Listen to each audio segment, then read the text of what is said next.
Welcome to Pyle and Piku's world. High above the clouds, where legends whisper through the wind, stands a fortress that looks like it leapt straight out of a fairy tale. রাজা মহারাজাদের আসন, মুকুট আর গুপ্তধনের ভাণ্ডার, ভূতের গল্প আর হাজার হাজার বছরের স্মৃতির ঠিকানা। স্বাগতম জার্মানির সবচেয়ে জাদুকরী দুর্গগুলোর একটিতে।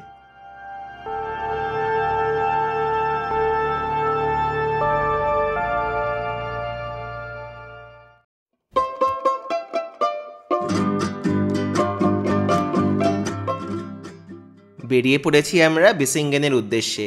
108 কিলোমিটারের এই পথ যেতে সময় লাগছে 1.5 ঘন্টা।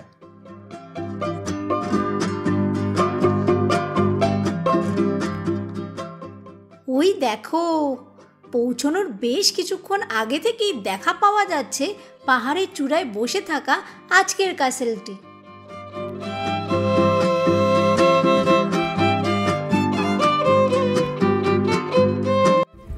আমরা পৌঁছে গেছি হোহেনজোলেন ক্যাসেলের পার্কিংয়ে। এখান থেকে টিকিটও কাটা হয়ে গেছে। এবার আমরা এখান থেকে শাটল বাসের জন্য ওয়েট করছি, যেটা সোজা আমাদের ক্যাসেল অবধি নিয়ে যাবে।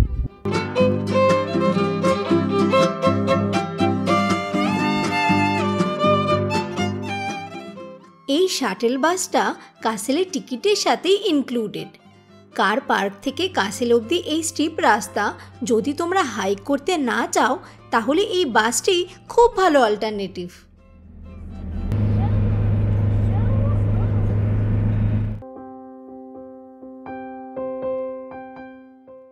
হোহেনজোলেন ক্যাসেল সি লেভেল থেকে প্রায় 855 মিটার্স অল্টিটিউডে বার্গ হোহেনজোলেনের চূড়ায় দাঁড়িয়ে আছে জার্মানির এই অন্যতম ব্রেথটেকিং ক্যাসেল।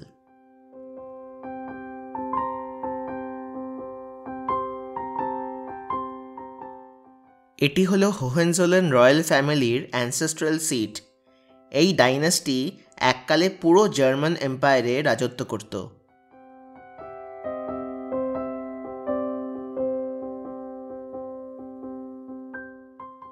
ঢুকে পড়ছি আমরা ক্যাসেলের ভিতরে ইগল গেট দিয়ে।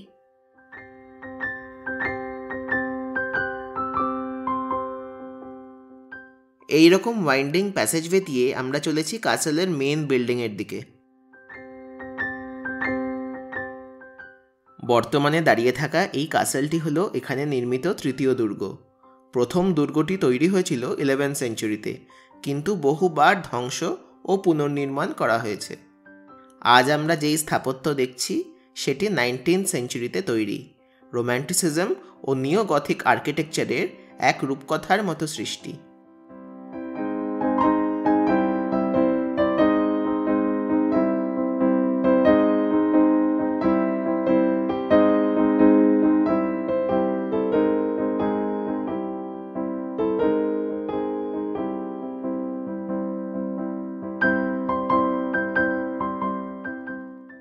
কিং ফ্রেডরিক উইলহেলম দ্য ফোর্থের দ্বারা নির্মিত এই ক্যাসেলটির প্রতিটি কোণ গল্প বলে। প্যাঁচানো সিঁড়ি, উঁচু উঁচু টাওয়ার ও বিলাসবহুল ঘর।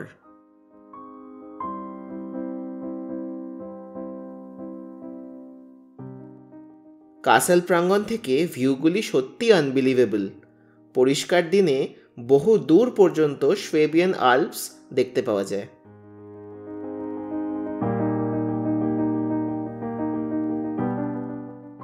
সেকেন্ড ওয়ার্ল্ড ওয়ারের সময় এই দুর্গটি আশ্রয়স্থল হয়ে উঠেছিল। প্রাইসলেস আর্ট ও রয়্যাল ট্রেজার এখানে লুকিয়ে রাখা হয়েছিল বোমাবর্ষণ থেকে রক্ষার জন্য। পাহাড়ের চূড়ায় এত রিমোট লোকেশন এটিকে করে তুলেছিল পারফেক্ট হাইডিং স্পট। মিডিয়েভেল ফোর্ট্রেসগুলি থেকে ইন্সপায়ার্ড হলেও এই আর্কিটেকচার যেন কোনো রূপকথার কাহিনী মনে করিয়ে দেয়। এই সেন্ট মাইকেল চ্যাপেল হলো দুর্গের সবচেয়ে পুরনো অংশগুলোর একটি। এটি সেই প্রথম দুর্গের স্মৃতিতে নির্মিত হয়েছিল, যা এখানে দাঁড়িয়েছিল শত শত বছর আগে।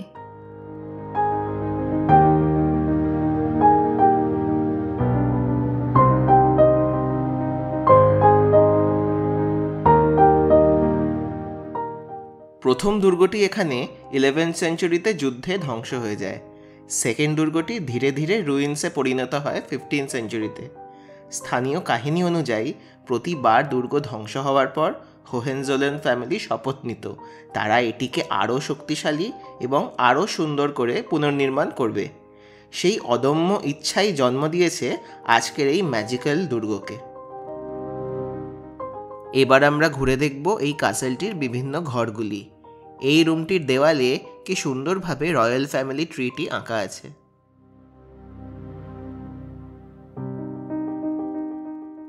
এটি হলো কাসেলের সুসজ্জিত ডাইনিং হল।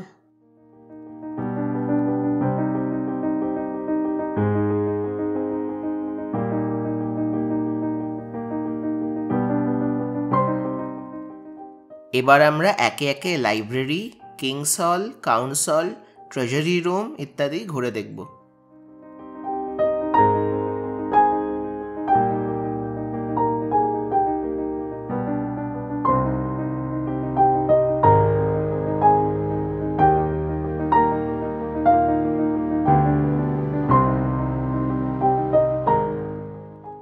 প্রত্যেকটি রুমেই জার্মান ও ইংলিশে ঘরটির ইতিহাস লেখা আছে।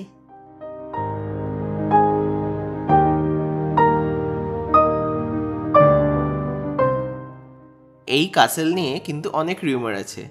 একটা গল্প আছে যে প্রুশিয়ার ফ্রেডরিক দ্য গ্রেট 7 ইয়ার্স ওয়ারে তার কিছু ধনরত্ন এই দুর্গে লুকিয়ে রেখেছিলেন।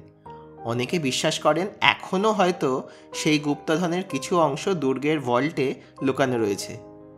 দুর্গের ট্রেজারিতে প্রদর্শিত রাজমুকুট এই কাহিনীকে আরও জীবন্ত রাখে, আর ভ্রমণকারীরা ভাবেন দুর্গের দেয়ালের মধ্যে এখনও কত অজানা রহস্য লুকিয়ে থাকতে পারে।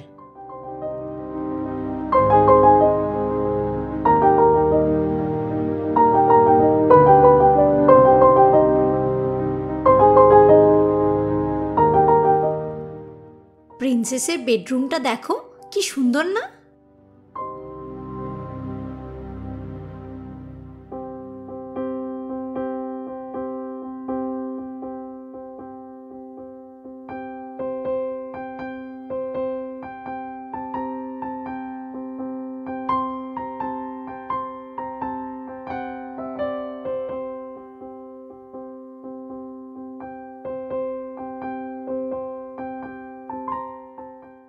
এবার দেখে নিচ্ছি কাসেলের সেলার ও আর্মারি। এই দুর্গের সবচেয়ে বিখ্যাত ভৌতিক গল্প হলো হোয়াইট লেডিকে নিয়ে।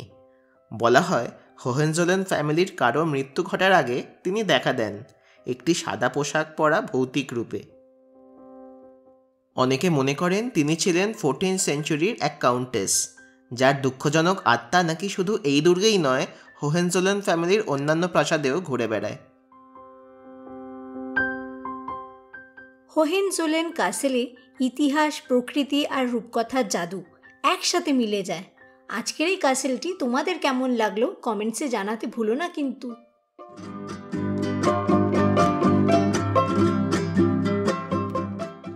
আমাদের আজকের এই ভিডিওটি এইখানেই শেষ।